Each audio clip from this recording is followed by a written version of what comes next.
capítulo 2, versículo 2.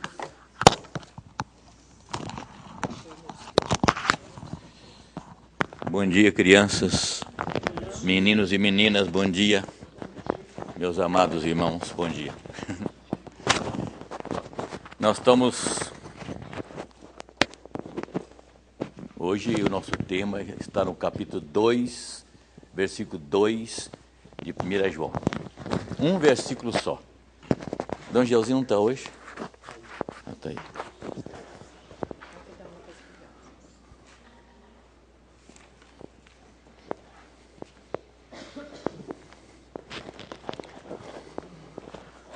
Está acontecendo o fato desse trimestre que nossos irmãos não têm revista, não conseguimos as revistas do assunto escolhido pelo pastor e pela classe. Mas eu disse que nós íamos estudar a Bíblia mais do que nunca. Distribuir 30 textos aí. Absurdo, né? Alguém reclamar, é muito texto bíblico, mas vamos estudar a Bíblia. Eu disse que você não tem revista, mas vamos estudar a Bíblia. E a nossa lição de hoje está baseada num versículo só, que é 1 João, capítulo 2, versículo 2. Alguém está aberto aí, podia ler? E ele é a propiciação pelos nossos pecados, e não somente pelos nossos próprios, mas ainda pelos do mundo inteiro. Isso, esse é o nosso assunto. E aparece uma palavra aí que não é muito conhecida da gente, não. Propiciação. Propiciação. Nós vamos ver o que significa isso. A palavra propiciação é tão importante. Ela aconteceu exatamente no corpo de Jesus, quando ele estava pregado lá na cruz. Ali ele fez a nossa propiciação. O que significa isso? O tema geral dos nossos assuntos durante 3 meses é verdadeira espiritualidade. Eu disse outro dia aqui, por quê? Chamou atenção você a expressão verdadeira? Sim, alguém disse, porque existe a falsa. Existe a falsa espiritualidade, que é bem comum no meio da igreja. Crentes falsamente espiritual. O que acha que ser espiritual é ser carola, né? É ser o que mais? É citar que dia? Ser... beata. Isso não é espiritualidade. Beatice, carolice, ativismo não são espiritualidades. Por isso que a lição trata exatamente. Quanto tempo essa lição estava? Isso não estava aí? Ela estava lá embaixo. Tudo bem, minha querida? Tudo bem. Então, a verdade é o seguinte: esse tema que vocês não têm a revista, mas nós estamos estudando essa matéria dentro de 3 cartas chamadas cartas gerais. 1ª, 2ª, 3ª João e Judas. As nossas lições vão ter 3 lições baseadas nessas 4 cartas. Estão pequeninas, porque 1 João tem 5 capítulos. Mas 2ª, 3ª João e Judas, cada um tem um capítulo só. Então é fácil de ser estudado. Por isso, domingo passado, o Dr. Gelzinho deu uma aula sobre um versículo. E hoje nós estamos dando para o versículo seguinte. Já deu sobre o primeiro versículo, capítulo 2. É claro que, ao estudar um versículo, vai abranger, às vezes, a carta inteira. Como hoje vamos ter várias citações de Romanos. Nós vamos entender uma coisa seguinte: a primeira epístola de João está muito ligada a Romanos e Hebreus. Então vamos ver quantos textos está aí em Romanos, quantos textos está em Hebreus. Durante o estudo nós vamos fazer. Eu acho que esse assunto é um desafio muito importante para nós, meus irmãos, para nós revermos o nosso tipo de espiritualidade. Que tipo de espiritualidade você, como crente, tem demonstrado na sua família, na igreja, no trabalho, na convivência sua? Que tipo de espiritualidade vocês estão passando? Que horas são? Eu estou sem relógio. 10h20. Nossa, nós estamos de tempo, né? Eu tenho 1 hora de aula, né? Então é o seguinte, e o texto é baseado então no capítulo 2, versículo 2, que foi dito pelo irmão. Eu quero apanhar uma frase do versículo 1. Jesus Cristo, o justo, e Ele é. Então está ligado esses dois versículos, né?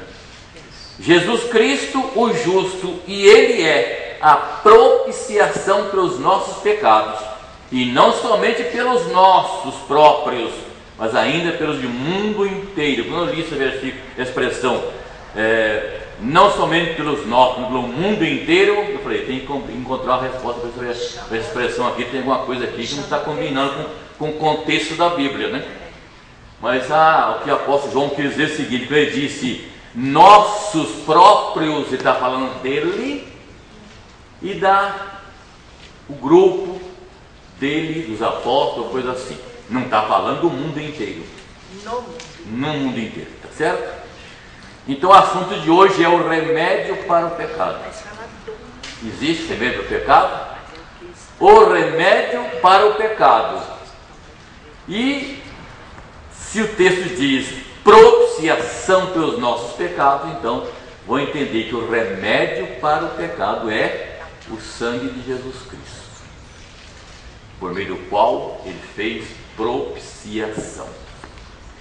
E o objetivo da lição de hoje, meus irmãos, aliás, o pecado é a causa principal. O pecado é a causa principal da nossa espiritualidade, muitas vezes não ser certa, não ser verdadeira.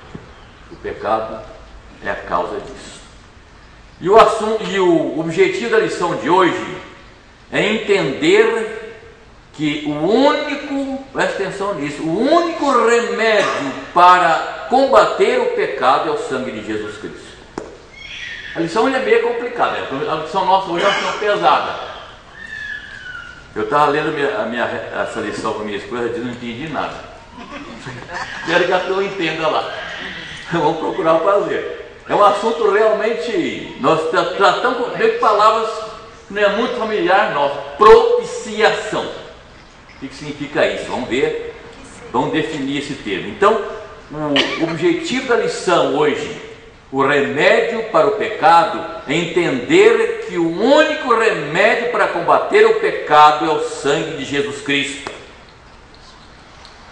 O remédio divino para o pecado é o sangue de Cristo. E outra coisa importante, o pecado é considerado a pior doença que existe. Você acha que o pecado é doença? O pecado é uma doença? Doença da alma. Uma doença espiritual. Mas eu acho que o pecado é mais do que uma doença. Vai começar o primeiro texto daqui a pouco aqui. Presta atenção. Leia. Eu dei de subir muito texto aí. Às vezes pode ser que eu não peça o seu texto. Pode acontecer isso, desculpe-me. Pode ser que aconteça de haver dois textos, o mesmo texto repetido às vezes mais do que uma vez. Se acontecer isso, não tem problema. Se você foi distribuído com pessoas diferentes, você lê, o outro lê também depois. Mas é para você ler logo que eu pedir. Porque se eu, quando 30, fosse alguns textos, eu nem distribuiria. Porque vai logo. Mas se eu fizer muitos textos, preciso distribuir para ir rápido para não perder tempo. Aos meus caros amigos e irmãos internautas, pode ser que você não vai ouvir a leitura do texto, mas marque lá no papelzinho, no caderno, marque os textos que vão ser citados e depois você lê em casa. Porque não vão colocar aqui o microfone na boca, cada um vai ler, vai ser impossível fazer isso. Então você faz isso. Então note bem, o pecado é mais, a meu ver, é mais do que uma doença. Aliás, o pecado é mais do que uma doença. Eu acho que o pecado é morte. É morte. Desde que Paulo diz em Romanos 6:23. Porque o salário do pecado é morte, mas o dom gratuito de Deus é a vida eterna em Cristo Jesus, nosso Senhor. Está com a mão no gatilho. Falar, saiu o tiro. Lê de novo, Bercília, por favor. Porque o salário do pecado é a morte, mas o dom gratuito de Deus é a vida eterna em Cristo Jesus. E mais, a Bíblia diz: a alma que pecar, morrerá. E diz Paulo mais uma vez em Efésios 2:1, que ele diz lá: Ele vos deu vida, estando vós mortos, vossos delitos e pecados, os quais andastes outrora, assim como foste. Onde nós estávamos antes? Como é que nós estávamos antes do então, Evangelho? Mortos. Todos nós aqui que somos crentes hoje já estivemos perante Deus mortos em nossos delitos e pecados. Então, eu acho que o pecado é mais do que uma doença. O pecado é morte. O pecado é um mal. É um mal humanamente incurável. É um mal humanamente incurável. O pecado é um mal que nós diríamos universal. O pecado é um mal universal. Veja o que diz Romanos 3:23. Pois todos pecaram e carecem da glória de Deus. Pegou o mesmo texto? Eu também. Ah, então aconteceu o que eu falei com você, tá vendo? Eu preveni. Não, só que o meu texto é de Dela 23 a é 26. Não, então aconteceu isso, mas daqui a pouco eu vou te achar a senhora de novo, viu? Então tá. O pecado, então, eu dizia que o pecado é 23 a 26. ó. universal. O que o versículo diz aí? Todos pecaram. Todos pecaram. Todos. Todos. Um que não pecou foi o Maluf. Você lembra quando ele foi eleito prefeito de São Paulo? Ele disse que alguém que foi na igreja, na missa de manhã, e lá na porta estava o repórter. O que o senhor vai pedir perdão para quê hoje? Perdão pra... Não pedi perdão para nada, não tem pecado. Ladrão sem... desculpa, por amor de Deus. Não, pegou de novo, porque mentiu. E tem malufista aí, né? Malufista é igual corintiano, né? Quero, mas continua malufista em Cristo. Essa é a verdade. Então, o pecado, outra coisa, o pecado é contagioso. Eu estou fazendo aqui algumas definições, certo? O pecado é deformador. Ele deforma o nosso caráter, o caráter do pecador. O pecado desacerta a vida daquele que vive em pecado. O pecado traz tristeza, sofrimentos físicos e espirituais, traz guerra dentro da nossa vida, em nossa relação familiar, em nossa relação social ou com a igreja, enfim. O pecado é um mal que é hereditário, ele é universal e é hereditário. Então diz Paulo, veja, Romanos 5,12. Portanto, assim como por um só homem entrou o pecado no mundo, e pelo pecado a morte, assim também a morte passou a todos os homens, porque todos pecaram. O pecado é hereditário. O pecado gerou as mortes espiritual. O pecado gerou a morte física e o pecado gerou a morte eterna. Como definir cada uma delas? Por exemplo, todos nós um dia estivemos mortos espiritualmente. No tempo que nós estivemos afastados de Cristo, antes da nossa conversão, nós estávamos mortos. E aí Jesus disse que eu sou a ressurreição e a vida. Quem crê em mim, ainda que seja morto, viverá. E quem vive e crê em mim, não morrerá eternamente. Ele está falando de morte espiritual, não de morte física, nem de morte espiritual. Então ele está falando nem morte eterna, aliás, mas de morte espiritual. Então a morte espiritual, todos nós um dia tivemos mortos. E nós nos revivemos no dia que aceitamos Cristo como nosso Salvador. E a morte física é aquela de todos nós, quer queiramos ou não, vamos passar por ela um dia. A não ser... Jesus voltando. Eu ia dizer isso. Eu estou pedindo a Deus que ele volte logo. O negócio é, o cara não tem medo da morte. O cristão não tem medo da morte. Mas se eu puder ficar vivendo, por pior que alguém viva fisicamente, prefere viver às A vezes que gente não morrer. tem medo, mas não aceia o dia. Eu tenho medo, mas também não dá. Não poder passar. Talvez porque pelos Eu acho, eu tenho dito a algumas pessoas o seguinte: eu não sou profeta nesse sentido, né? Eu sou um profeta agora na frente de vocês, como alguns dizem aí na televisão, não é isso? Eu sou profeta de Deus. Em certo sentido, ele é mesmo, como todos nós somos. Todos nós que proclamamos o Evangelho somos profetas de Deus, profetas e profetisas de Deus. Essa é a verdade. Não profeta de adivinhar o futuro, embora ele pode adivinhar o futuro, não é isso? Se alguém não aceitou Cristo como seu Salvador, o que vai acontecer com ele? Vai para o inferno. É uma profecia, mas está na Bíblia. Se alguém aceitou Cristo como seu Salvador, vive a vida cristã como deve viver, ele vai para o céu. Isso é uma profecia que pode ser feita e está aí na cara, né? Como diz a expressão, não é isso?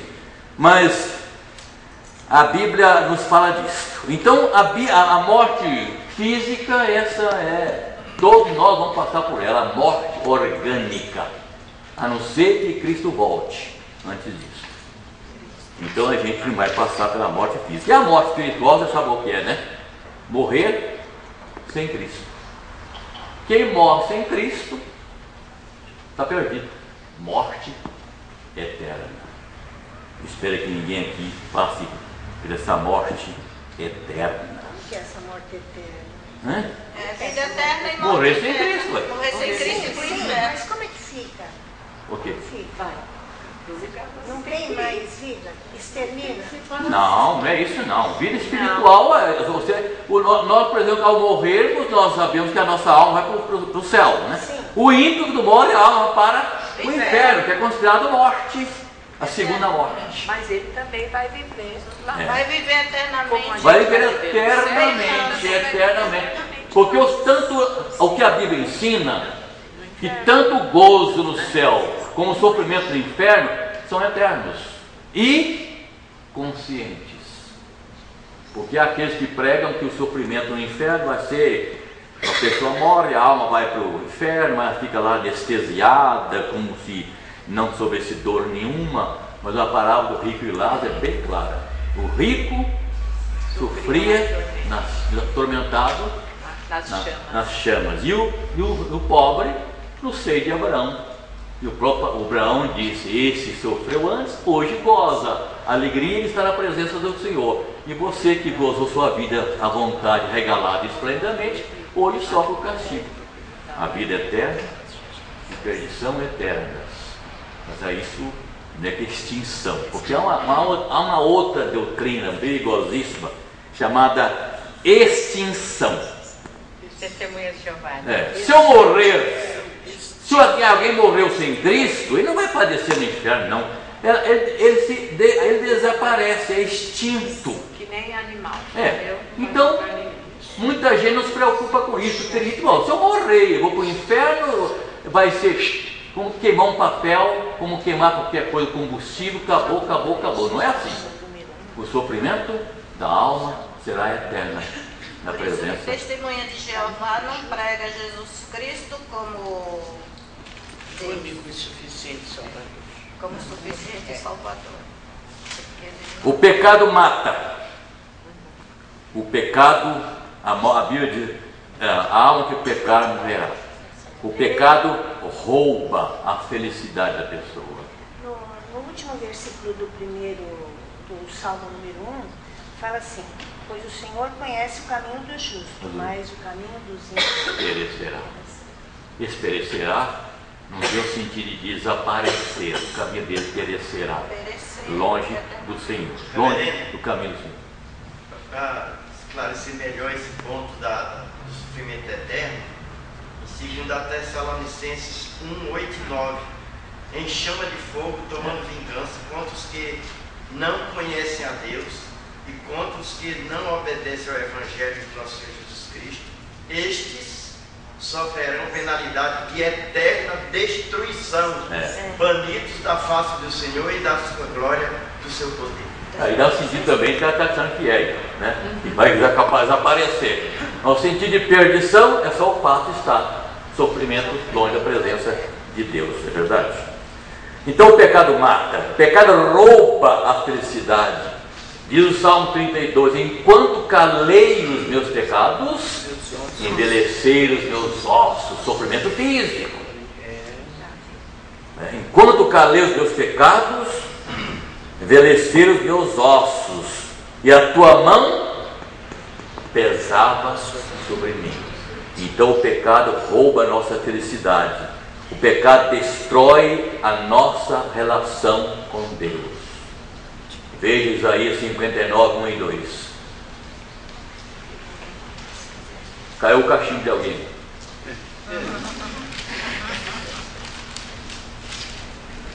Esse texto está com alguém.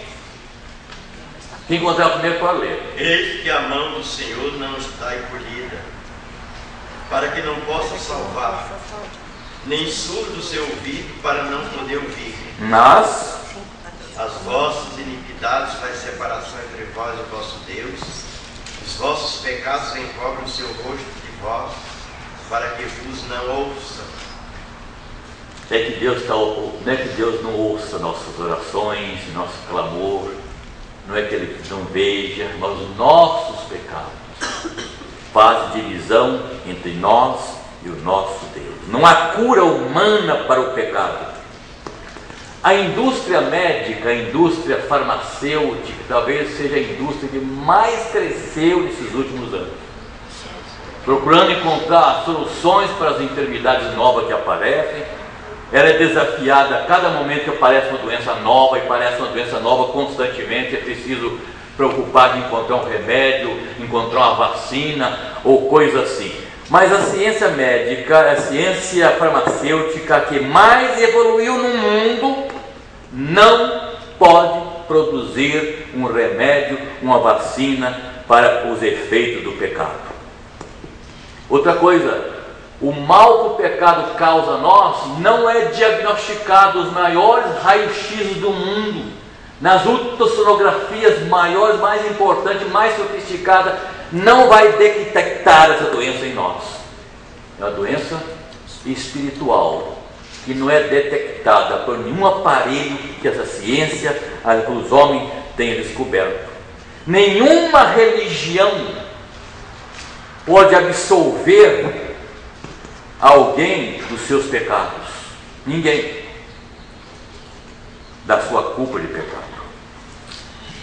Aliás, o padre Francisco, o Papa Francisco, que veio ao Brasil, revolucionou esse Brasil todo para fugir, que teve aqui, e realmente ele tinha algumas características bastante importantes, né?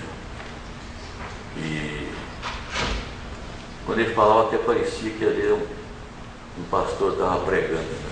Primeiro Papa que se declarou pecador. Eu tenho pecados. Então, ore por mim. Ele pediu muito que orasse por ele. Ele contrariou, acho que a Igreja Católica, falando Ele vai pregar no final com o padre, não. O Papa não, é final, viu?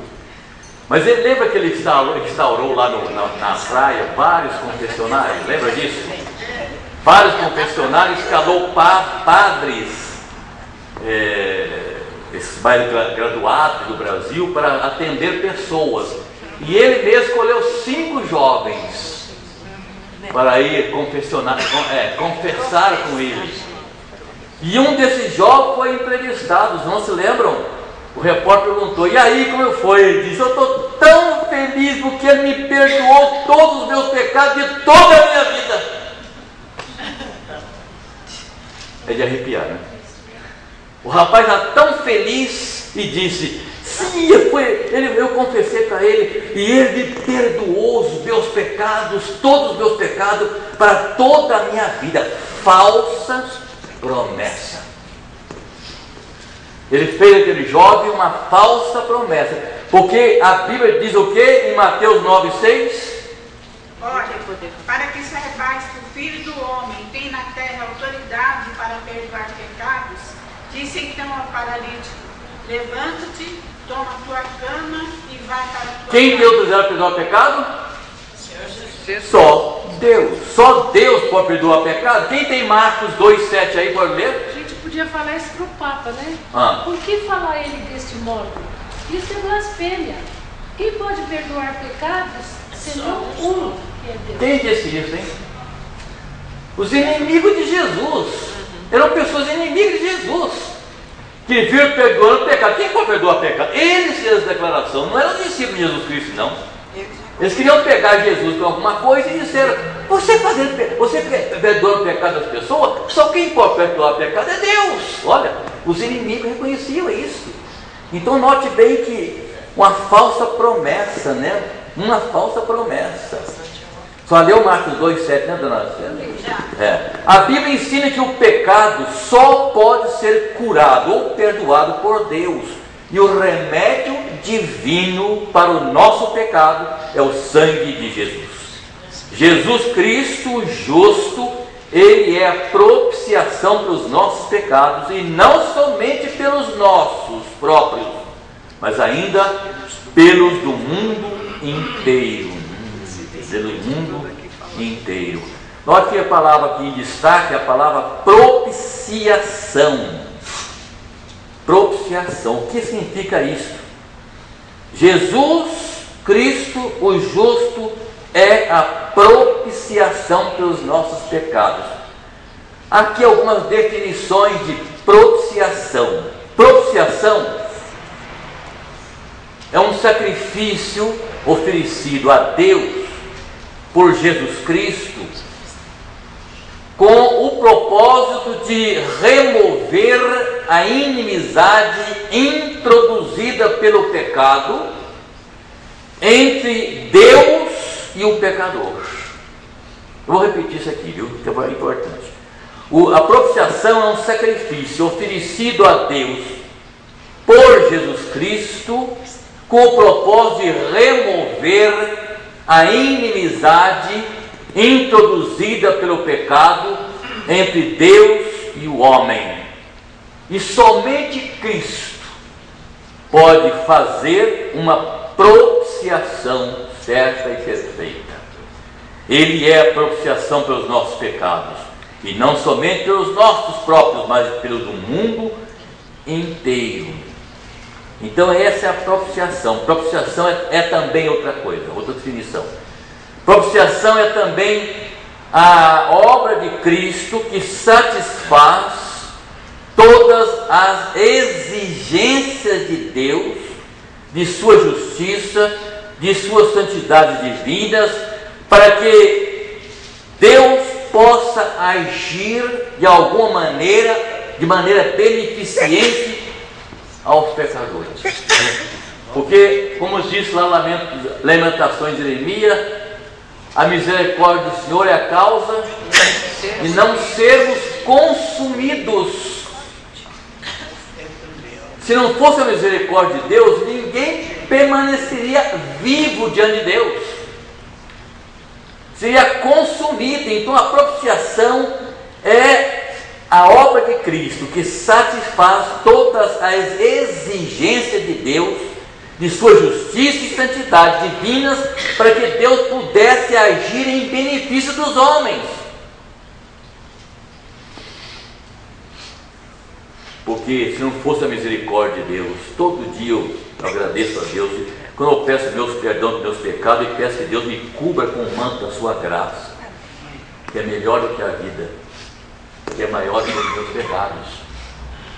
A Bíblia diz que a graça de Deus é melhor que a nossa vida. A Bíblia diz que a graça de Deus é maior que os nossos pecados, porque onde abundou o pecado, superabundou a graça. A graça é maior do que os nossos pecados. Se não fosse pela misericórdia de Deus, eu não poderia fazer nada e nem me chegar a Ele. É o sangue de Cristo que faz a propiciação dos nossos pecados. Veja Romanos 3, 23 a 26. Então é isso aí. Sim. Pois todos pecaram e carecem da glória de Deus, sendo justificados gratuitamente por sua graça, mediante a redenção que há em Cristo Jesus, a quem Deus propôs no seu sangue como propiciação mediante a fé, para manifestar a sua justiça, por ter Deus, na sua tolerância, deixado impunes os pecados anteriormente cometidos, tendo em vista a manifestação da sua justiça no tempo presente, para ele mesmo ser justo e o justificador daquele que tem fé em Jesus. Coisa linda esse texto, é maravilhoso, depois faz bem para o crente, não? Pela misericórdia de Deus, Ele é justo e o justificador dos nossos pecados. Ele é a propiciação pelos nossos pecados. A propiciação, no original grego, presta atenção, eu não vou ensinar em grego para ninguém. A propiciação no original grego é a palavra ilasmos. Ilasmos. No capítulo 4, versículo 10 da primeira epístola de João, diz o seguinte, note bem: nisso consiste o amor, não em que nós tenhamos amado a Deus, mas em que Ele nos amou e enviou seu Filho como propiciação pelos nossos pecados. A palavra propiciação também significa aplacar a ira de alguém, nesse caso de Deus. A palavra propiciação significa aplacar a ira de Deus. A palavra propiciação significa conciliar pessoas em inimizade, no caso Deus com o pecador. É a palavra de conciliação, é conciliar duas pessoas que estão brigadas. A palavra propiciação significa tornar favorável as pessoas que estão em desunião, em desarmonia, tornarem-se amigas. Então, dá a ideia de um Deus irado. A propiciação dá a ideia de um Deus irado contra o pecado. Isso é verdade? Deus se ira todo dia contra o mal, diz a Bíblia. Dá a ideia de um Deus irado contra o pecado. E tal situação, dessa ira de Deus contra o pecador, precisa ser remediada. E o remédio se encontra na expiação. A palavra expiação significa reconciliação. A palavra propiciação tem o sentido de reconciliar quem está separado por qualquer motivo. Assim, por meio da propiciação, é aplacada a ira de um Deus, e a esse aspecto da expiação chamamos de propiciação. O capítulo 1, versículo 6, 7 diz: se porém andar na luz como Ele está na luz, mantemos comunhão uns com os outros. Notaram? Comunhão uns com os outros, reconciliação. E o sangue de Jesus Cristo, seu Filho, nos purifica de todo o pecado. Que coisa. Se confessarmos. Se confessar. Sim, claro.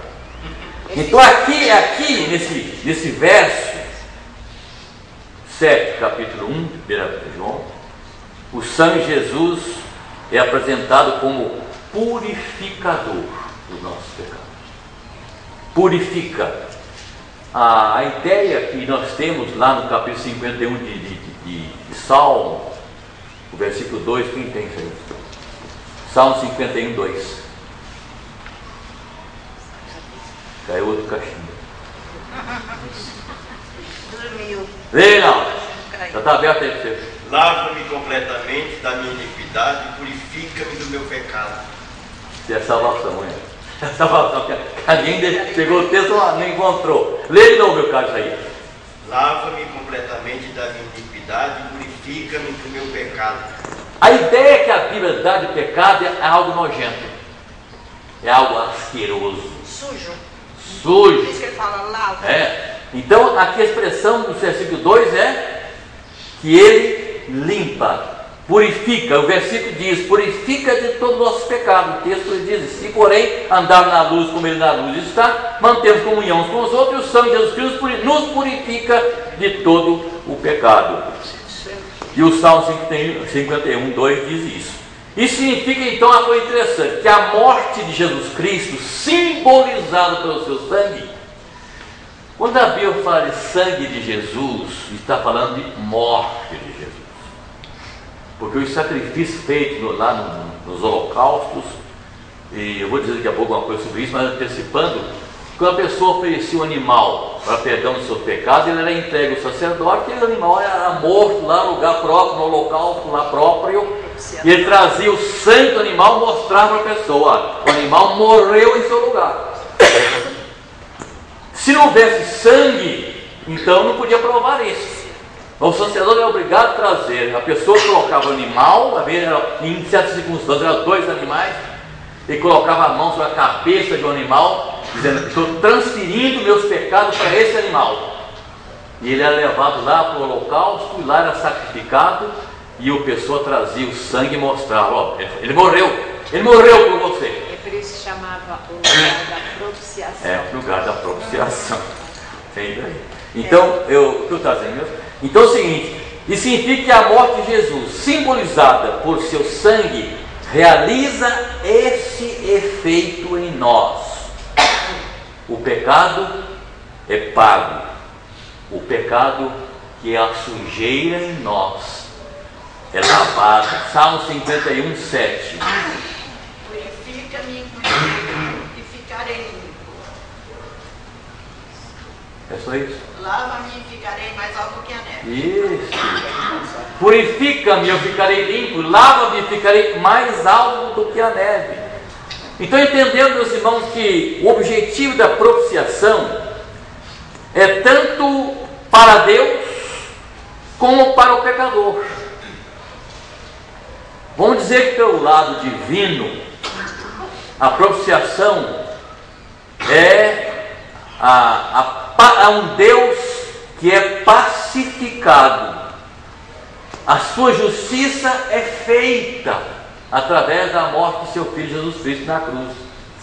Ele exigia a satisfação da sua justiça, e a satisfação da sua justiça foi feita pela morte de Cristo. A sua ira por causa do pecado é aplacada. E pelo lado humano, as atitudes do homem rebelde, a atitude do homem são modificadas pela propiciação, nessa relação de Deus pela morte de Cristo, e deixa o homem de ser um pecador rebelde, perdido, e por causa da propiciação, sendo reconciliado com Deus. Isso significa então, terminou a inimizade entre aquele pecador e Deus. Ô, pastor, A amizade foi restaurada, e o Deus foi aplacado na sua ira contra aquele pecado. Pode dizer, irmã? lá em Êxodo, quando fala sobre o propiciatório, que era a tampa da arca, era o lugar do perdão, né? Do perdão. Era onde era feito e depois representado o corpo de Cristo. Isso é depois que a propiciação teve um lugar e um objetivo. E o lugar da propiciação foi o corpo de Cristo na cruz. Vamos ver que a propiciação. Eu estou adiantando alguma coisa aqui, se não der tempo depois. Então, quem está em Cristo é nova criatura. As coisas velhas, a inimizade antiga passou e tudo se fez novo. Significa que quando nós nos convertemos, cessa a inimizade entre Deus e nós. Romanos 5, 1 e 2. Justificado, pois, mediante a fé, temos paz com Deus por meio do nosso Senhor Jesus Cristo, por intermédio de quem obtivemos igualmente acesso pela fé a esta graça na qual estamos firmes e gloriamos-nos na esperança da glória de Deus. É isso aí. Então notaram que justificado por meio da fé nós temos paz com Deus. Só quando somos justificados que nós temos paz com Deus. O mundo está brigado com Deus. O apóstolo João fala então acerca do poder do pecado, do sangue de Jesus Cristo. Ele apresenta na lição de hoje acerca do poder do sangue de Jesus Cristo. No capítulo 1, versículo 7, ele diz que o sangue de Jesus Cristo purifica. E notem que o sangue de Cristo purifica, esse é o tema central de toda a Bíblia.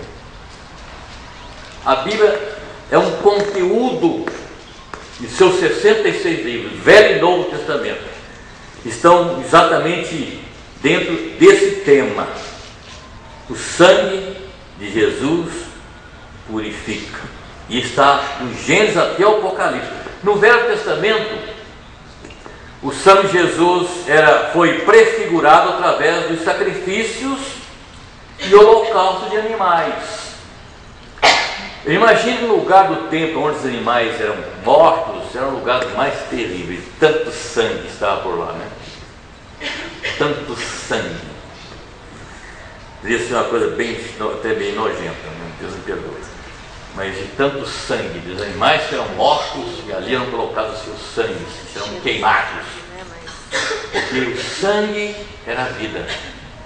Era a vida. Então, através desse sangue, o animal, já disse há pouco, estou repetindo isso, o animal entrava lá, representando o pecador, ele era morto, degolado, e o sangue era trazido numa bacia e mostrava para a pessoa que ofereceu o animal, dizendo, seu animal morreu em seu lugar. Esse sangue voltava e era queimado lá no propiciatório.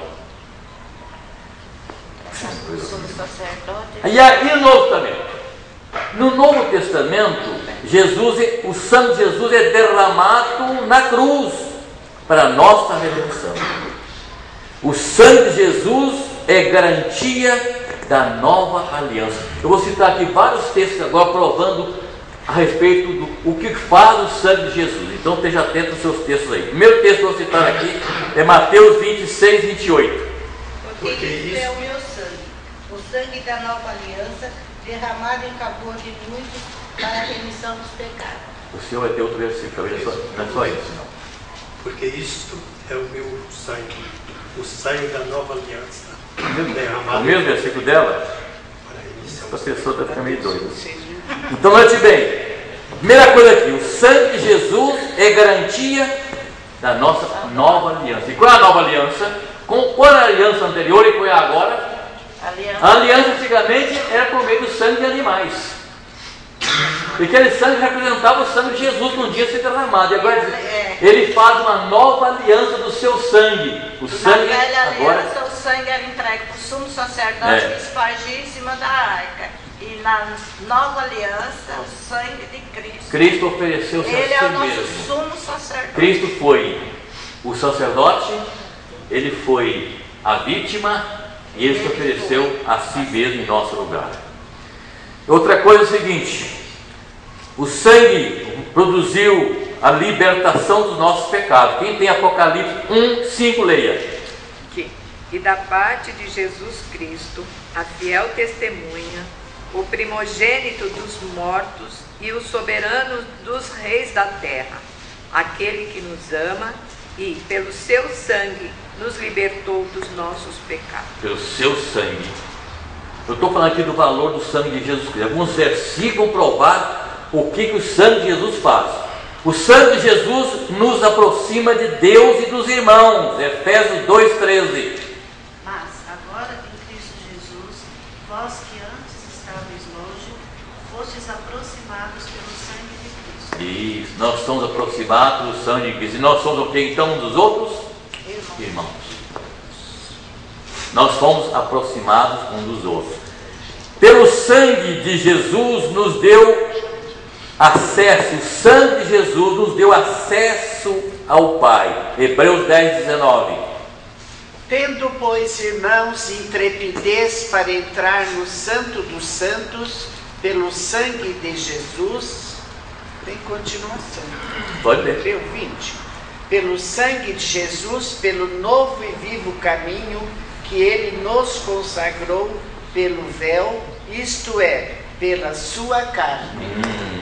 Então o sangue de Jesus nos deu acesso à presença de Deus. A questão lá, já dissemos, propiciação.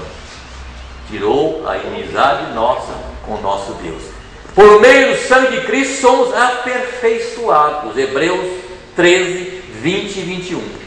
O Deus da paz, que pelo sangue da aliança eterna trouxe de volta dentre os mortos o nosso Senhor Jesus, o grande pastor das ovelhas, os aperfeiçoe em todo o bem para fazerem a vontade dele, e opere em nós o que lhe é agradável mediante Jesus Cristo, a quem seja a glória para todos sempre. Amém. Por meio do sangue de Jesus Cristo somos aperfeiçoados perante Deus. Segundo, terceiro lugar, o sangue de Jesus Cristo é o preço pago pela nossa redenção. O Zé leu em Hebreus 10, 13, está certo. O sangue de Jesus Cristo é o preço, note bem, é o preço pago, já citamos isso, né? É o preço pago pela nossa redenção. Hebreus 9, 22. Com efeito, quase todas as coisas, segundo a lei, se purificam com sangue, e sem derramamento de sangue não há remissão. Não há remissão. A exigência era sangue, vida. Era vida. Em segundo lugar, o sangue de Cristo, apresentado aqui nesses livros, que o sangue de Cristo perdoa. Veja o versículo 9, capítulo 1. Se confessarmos os nossos pecados, Ele é fiel e justo para nos perdoar os pecados e nos purificar de toda a injustiça. O perdão de pecados só é possível mediante o sangue de Jesus. Não há outro jeito. O sangue de Cristo. O perdão é para quem reconhece os seus pecados e os confessa diante de Deus. Alguém citou isso quando eu falei perdão pecado. Eu estava aguardando chegar aqui. Então não existe perdão de pecado se não houver confissão de pecado. Para que Deus me perdoe, eu preciso reconhecer que sou pecador e confessar os meus pecados. Aí está a diferença entre arrependimento e remorso. Arrependimento é reconhecer o pecado, confessar o pecado, deixar o pecado e voltar para Deus. São 4 coisas. Isso faltou lá em Caim. Caim não. Judas, perdão. Eu acho que Caim também. Mas Judas reconheceu o pecado, não reconheceu? O que ele disse? Traiu sangue inocente. Ele reconheceu e confessou. Ele andou a metade do caminho. E há muita gente assim na igreja. Estou tão arrependido que eu fiz. Porque descobriu. Se não tivesse descoberto o seu pecado, se não tivesse trazido consequência, continua fazendo a mesma coisa. Continua fazendo a mesma coisa.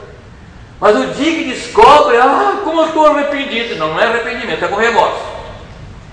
Porque se não tivesse descoberto o seu pecado, você continuaria fazendo. Eu ia confessar nunca.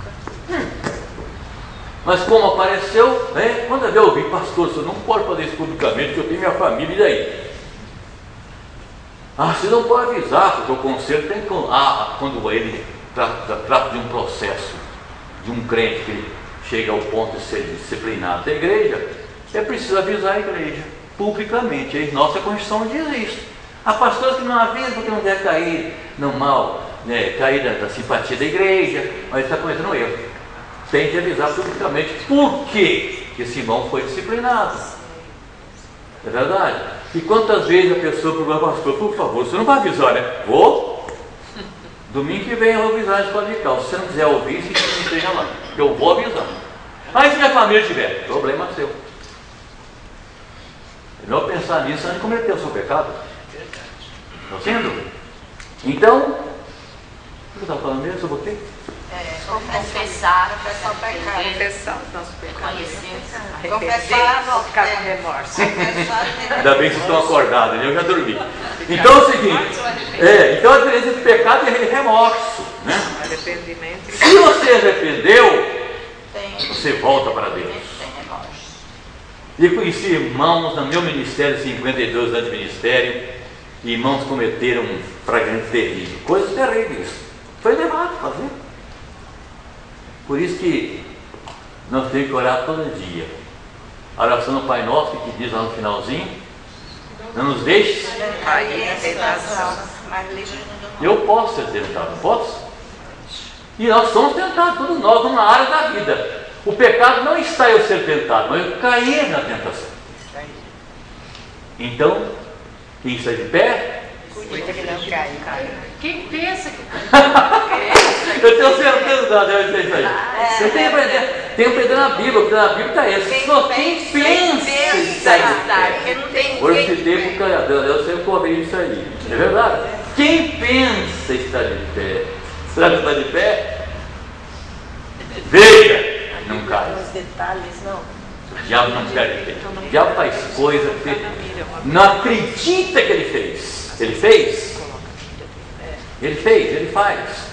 É só deixar a sua disposição. Por isso a Bíblia diz: não dê lugar ao diabo. Deu lugar a ele, a chance pode ser de um segundo ele aproveita. Por isso Pedro diz o seguinte: ele ruge como um leão buscando a quem possa tragar. Fala mesmo. Eu lembro de uma mensagem que o senhor deu no dia de federação, que o senhor falou que a gente não deve se colocar na mira do inimigo. Ah, claro, de jeito nenhum. E se você coloca, aí você cai. Vamos ter o seguinte: a gente seguinte, ó, diabo, estou aqui. Estou à sua disposição. Estou aqui.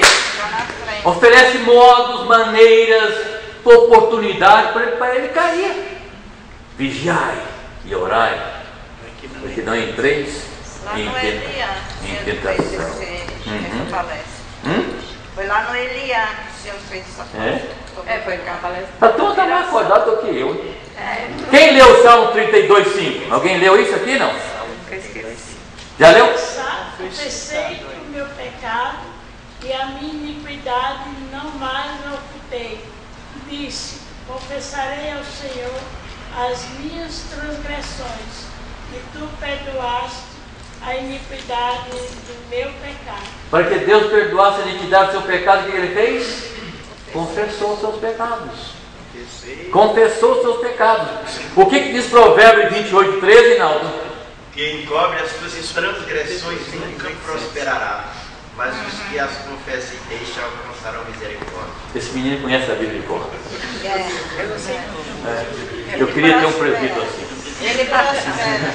Então, ó, aquele que encobre as suas transgressões nunca prospera. Olha, percebe, né? Mas quem confessa e deixa, alcançará misericórdia. Você sabe que há crentes que guardam os pecados da vida inteira. Se ele se converter um dia, ele está salvo, vai para o céu, né? Mas não prospera. Não significa que eles não prosperam materialmente falando, que há bons crentes, verdadeiros crentes, que Deus não lhe deu prosperidade material. Eu acho que não prospera na vida espiritual. É isso aí. Porque não produz fruto. Eu conheço uma pessoa que confessou, disse: eu fiz isso, isso e isso. E aí confessou para um presbítero. Aí ele disse assim: fica quietinho, afasta e continua a sua vida. Eu já vi isso também. Mas não prosperou na vida espiritual. Eu vi exatamente, há pouco tempo eu vi essa expressão. Aí aconteceu isto. Fique quietinho, fala nada. Fica entre nós só, Eu também. Aí eu volto a dizer aquele caso que eu dizia para os irmãos algumas vezes aqui. Eu repito essas coisas. Alguém disse: pastor Abel, eu tenho um assunto para falar com o senhor. Antes de me contar qualquer assunto, eu sou o presidente do conselho. O que significa isso? Se for alguma coisa que você fez de errado, eu não vou compactuar com você. Na próxima reunião do conselho, eu vou denunciar você. Tem pastor que eu chego com o seu problema e diz: fica assim entre nós só. É uma pena que não deixa, viu? Deixa assim, porque amanhã ou depois, quando a igreja toda souber, o pastor é cúmplice. E aí? Vamos botar para fora da igreja, né? Vamos aqui para o nosso assunto, porque entrar nessa área aí vai ser chato. Então é o seguinte, veja outra coisa aqui que eu tinha dito. O que eu falei mesmo aqui? Eu estava falando a respeito do pecado, do confissão de pecado, né? Então, uma coisa interessante aqui, assim, Cristo assumiu, com a propiciação, com a morte na cruz, Cristo assumiu o nosso lugar na cruz, como nosso fiador. Quem que é o fiador? Que está responsável por uma dívida de outro. Ele foi o nosso fiador. Jesus assumiu na cruz como nosso substituto. Quem deveria estar lá seria eu, era você. Cada um tinha que morrer para ser salvo. Que absurdo era isso, né? Ele estava lá como meu representante. Então Cristo morreu em nosso lugar, sofreu o nosso castigo. O castigo, diz Isaías, que nos traz a paz, estava sobre os seus ombros. Ele pagou a nossa dívida, por causa dele somos perdoados por Deus. Veja aí o que diz Romanos 5:9. Logo, muito mais agora, sendo justificados pelo seu sangue, seremos por ele salvos da ira. É isso aí? Seremos salvos da ira. O dia nós reconciliamos com ele. Reverendo, olha, Jesus é o nosso advogado, mas ele é muito além do que isso. Porque eu nunca vi um advogado pagar pelo crime do cliente. Nem eu.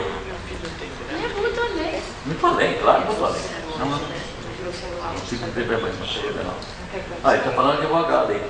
Aliás, o nosso texto no ano passado falou sobre advogado. A função do advogado. Cristo é o nosso advogado. Ele representa, mas ele pagou. Lembra o versículo do domingo passado, o de hoje está ligado. Olha, filhinhos meus, essas coisas vos escrevo para que não pequeis. A vontade de Deus é que nós não pequemos, mas nós vamos pecar. Por que nós pecamos? Porque somos pecadores. Mas se alguém pecar, nós temos um advogado junto a Deus, a Cristo. Ele é o nosso, Ele é. Alguém pecar, temos advogado junto ao Pai, Jesus Cristo, o justo. E Ele é a propiciação dos nossos pecados. Ele é o nosso substituto. Ele está pagando por causa dos nossos pecados. Lá na cruz, quando Jesus na cruz sofreu ao âmago do seu sofrimento, que ele gritou lá, Deus meu, por que me desamparaste? Ali se fazia a troca. Obrigado.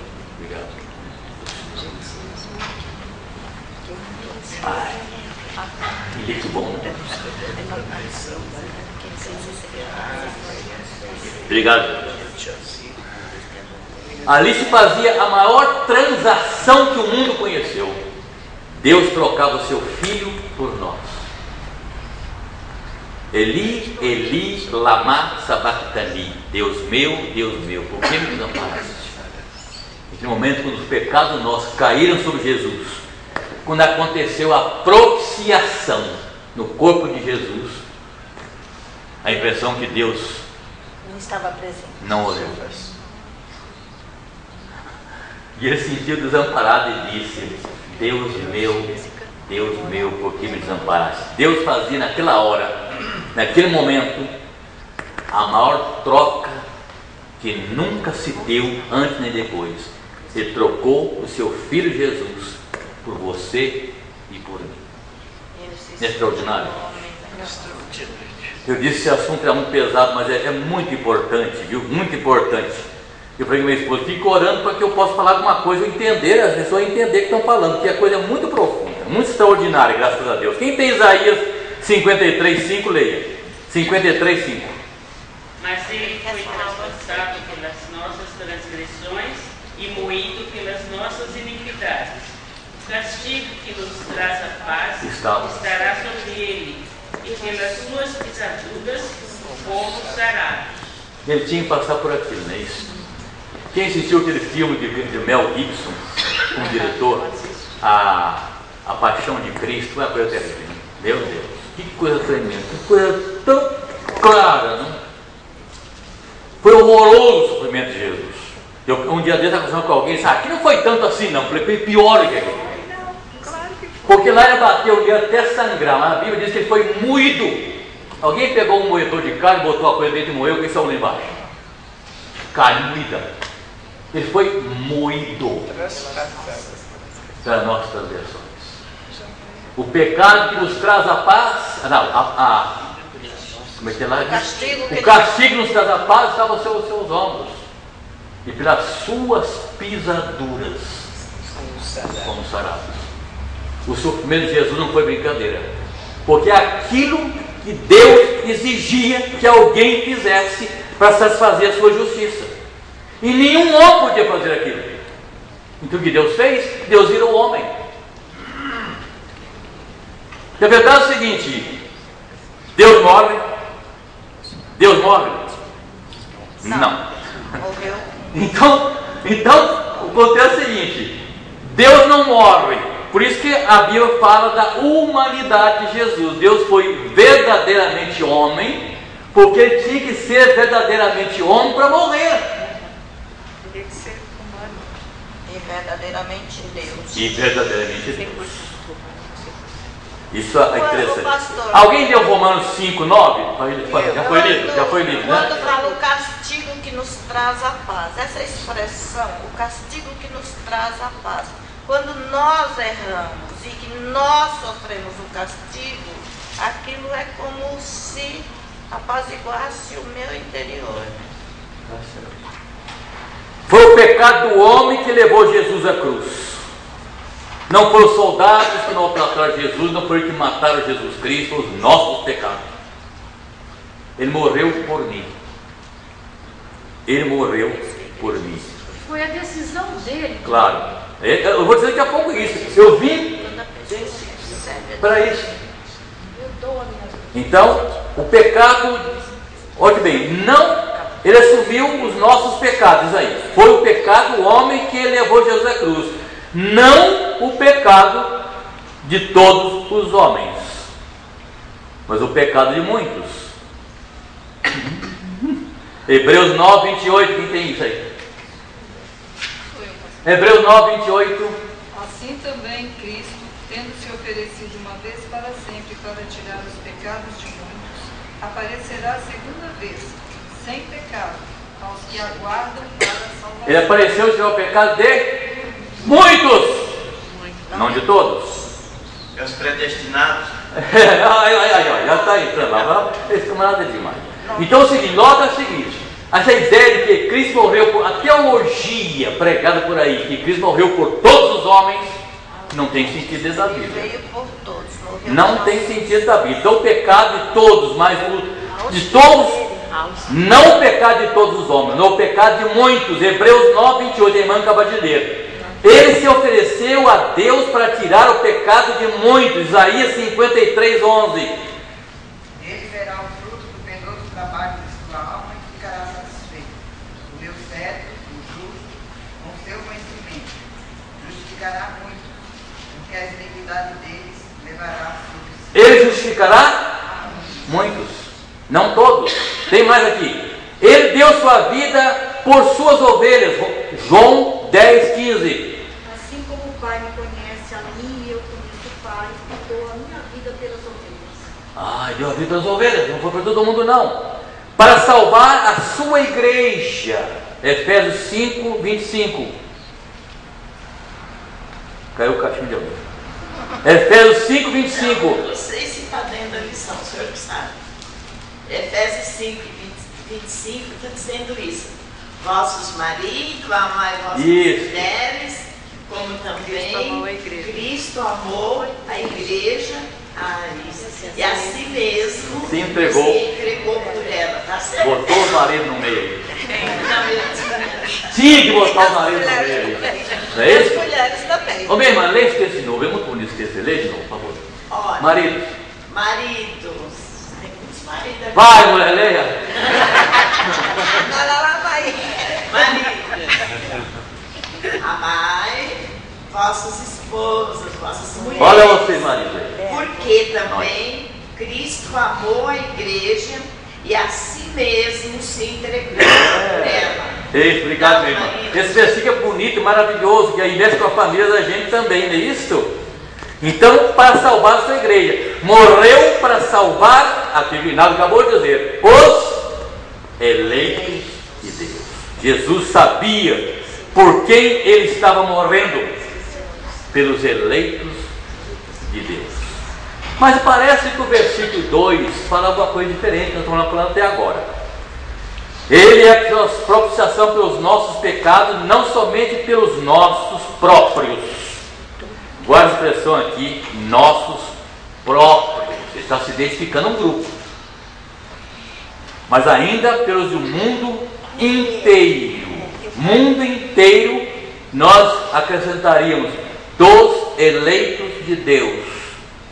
Porque João está dizendo aqui é que o sacrifício de Cristo é suficiente, não apenas para o apóstolo João e a sua comunidade imediata, que ele diz, nossos próprios, mas o sangue, o sacrifício de Jesus Cristo é válido em qualquer lugar do mundo. O sacrifício de Cristo é suficiente. Presta atenção nisso aqui.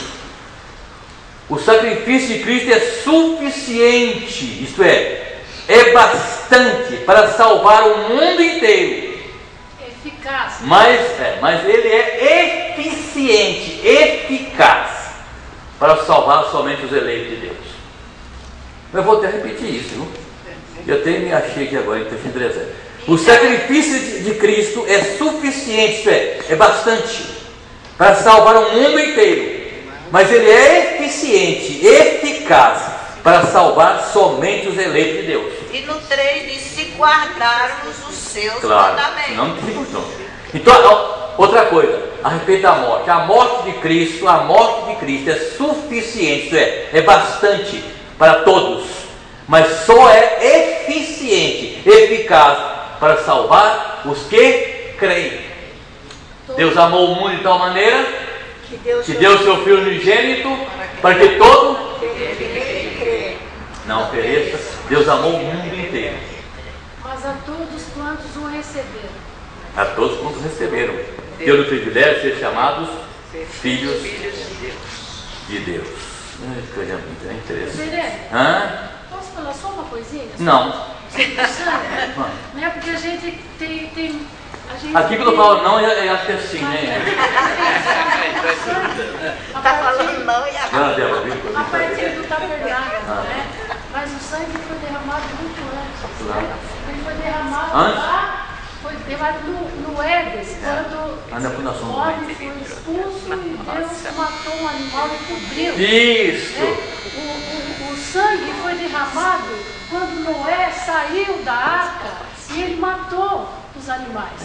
Né? O sangue foi derramado quando Abel matou o animal e ofereceu a Deus. E foi aceito. Né? Quer dizer, o sangue foi derramado desde que o homem pecou. Deus já mostrou o caminho que ele ia usar, mostrando o sacrifício que Jesus ia fazer na cruz através do derramamento de sangue desde o Éden. É um amor. Por isso que eu disse naquela hora que no Velho Testamento o sangue de Cristo era representado pelos sacrifícios e os holocaustos de animais feitos.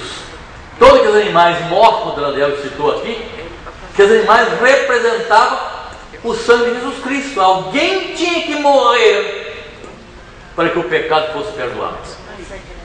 E no caso do Velho Testamento, os animais morriam, levavam a culpa do pecador. E no Novo Testamento, é a vida de Cristo que realiza essa obra para nós, graças a Deus.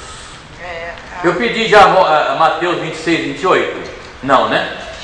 Então, outra coisa, Jesus declarou, quando ele instituiu a Santa Ceia, ele declarou que os benefícios do seu sacrifício, representados nos elementos da Santa Ceia, não são para todos, mas para muitos. Quem tem Mateus 26, 28?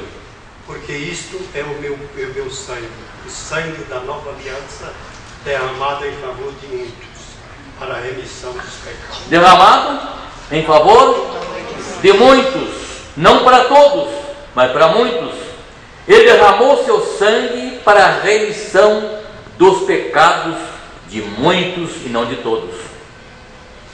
E lá em Hebreus encontrou uma expressão que já foi lida aqui, né?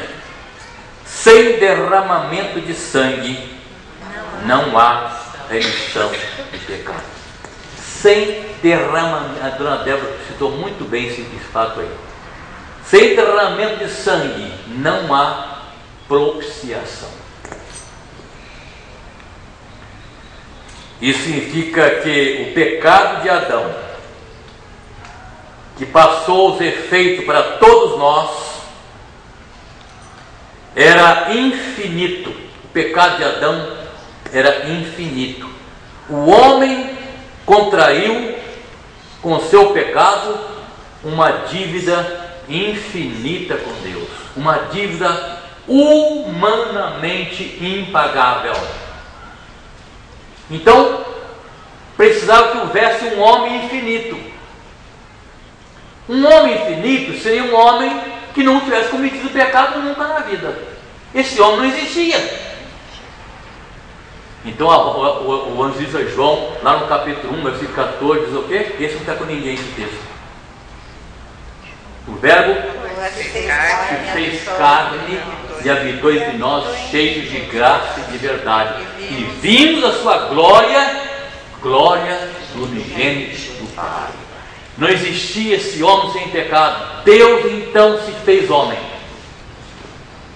Deus se fez homem e habitou entre nós, cheio de graça e de verdade. Deus se fez homem. Quem tem Filipenses 2 aí, 5 a 8? Tende em vós o mesmo sentimento que houve também em Cristo Jesus. Presta atenção nesse versículo aí. Pode ler. Pois ele, subsistindo em forma de Deus, não julgou com usurpação ser igual a Deus. Antes, a si mesmo se esvaziou, assumindo a forma de servo e tornando-se em semelhança de homens e reconhecido em figura humana. A si mesmo se humilhou, tornando-se obediente até a morte de cruz.